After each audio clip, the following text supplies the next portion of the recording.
So we needed a divider to hide off the kiln and the wood storage in the garden. So we came up with this idea of using two doors, older store doors, because it's a good way to store timber and have a bit more character. So we went around and we just took off all the old hardware on it, door bracket, latch brackets,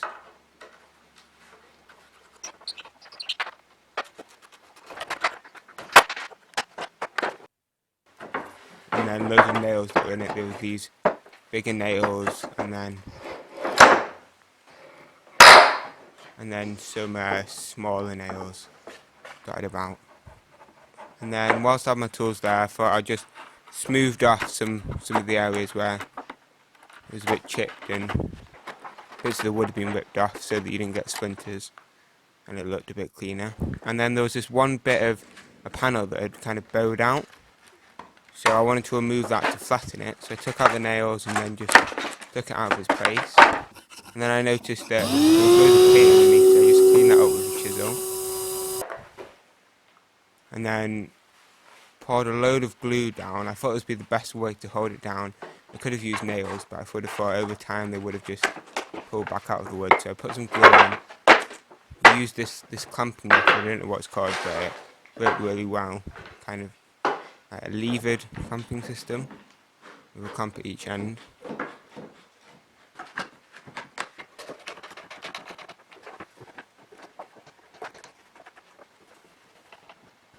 You can see there how it was applying pressure.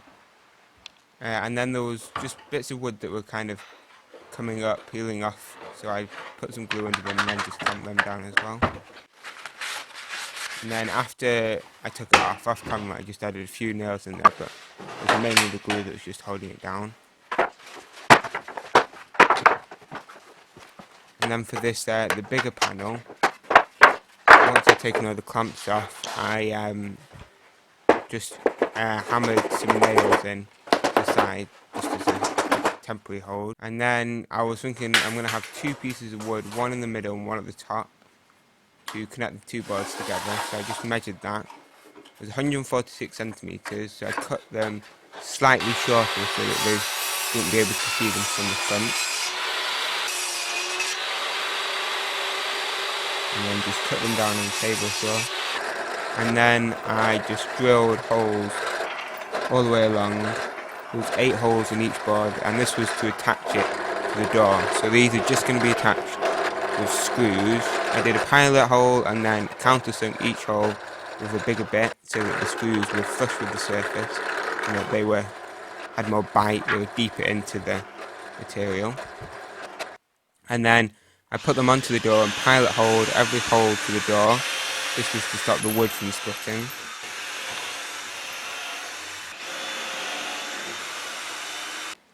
And then I went back and just screwed all of them in.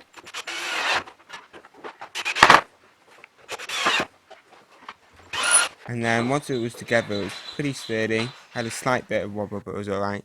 And then these are the 4 posts. This is how I'm going to put it into the ground. Similar to my other video on the vegetable holder thing. I made sure it's 50 centimetres protruding over the end, and then I just marked where my cross member was. Marked the width, and then went along that with a tri-square. And then the height of the board was 20 centimetres, the cross member, so I just marked that in there and drew a line across. And then from the other side, I marked how far the cross member protruded out. I marked that against the board, the post I mean. And you can kind of see there the scribble bits, this shot's better, of what I needed to cut away. And then I just used the chisel to cut away always happens, you do one off camera in it and it looks perfect, and then the one you do on camera is a bit messy, but you don't see this, it's facing down, it was alright. I'm sure that the health and safety people have a massive go at me for carving into myself and for using a hammer, but I'm working on it. I'll make a woodworker's mallet at some point. And that was the final thing, and then I just slotted it into place. The nice tight fit, you had to use a hammer to get it in there. And you can see it here from the front, and then from the back it was just smooth, you couldn't see any wood coming through. And then this was the other side. So there, I done the one on the far left and the far right, and now I just needed to do the middle two. But before I did that, I just wanted to check that my two outer posts were level to each other. So I put a post across and they're perfectly level. And then for the two in the middle, I thought this is just much easier because the cross member goes all the way across. It doesn't start halfway. So I just cut these out on the table here. So I just made multiple passes and then hammered and chiseled out the excess material in the middle. And then once the two are done, I just put them into place over the cross member. And they fitted well.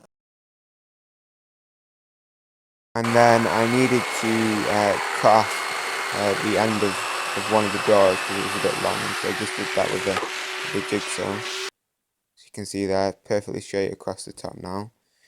And then I'm going to attach all the posts with screws, so I just did a pilot hole, countersunk the top of each hole, and then just drove in a screw. So about 5 screws in each one. And then I was planning to add the glue and finalise the screws and everything once it was in position, but the screws were just really hard to take in and out, so midway through I decided I'd just put the glue in now. So I went along and put the glue in. And then I sanded the surface in preparation for the finish. And I sanded first with 120 grit and then with 180 grit. And then I went along with the hoover to remove all the dust because this would clog up the finish. And the finish I used was the Ronseal Hardwood Garden Furniture Oil. And I just applied this using a standard painting emulsion type brush.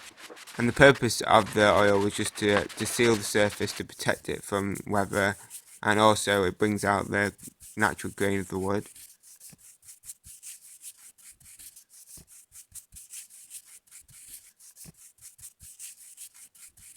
And in total I did 3 coats, which took about 1.5 tins worth of oil in total.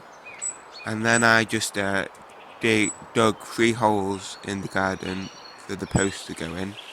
If we want to see more detailed of how I did this, look at the vegetable planter build. And then we just dropped the door into place.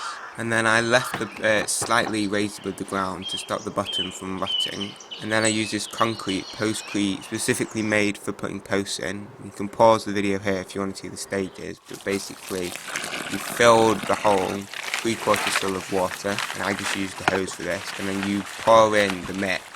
It's a mixture of concrete and cement until there's no standing water at the top. Then you waited about 10 minutes for it to harden, and then I just covered the surface with some soil, and then the construction thing was done.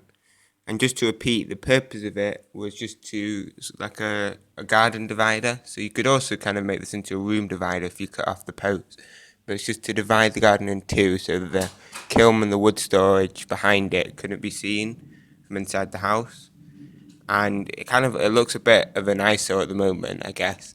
But we're going to put a sculpture in front of it and then get some flowers to grow up it. So yeah. Thanks for watching. Please like, subscribe, and if you have any criticisms especially, don't just dislike, leave a comment below.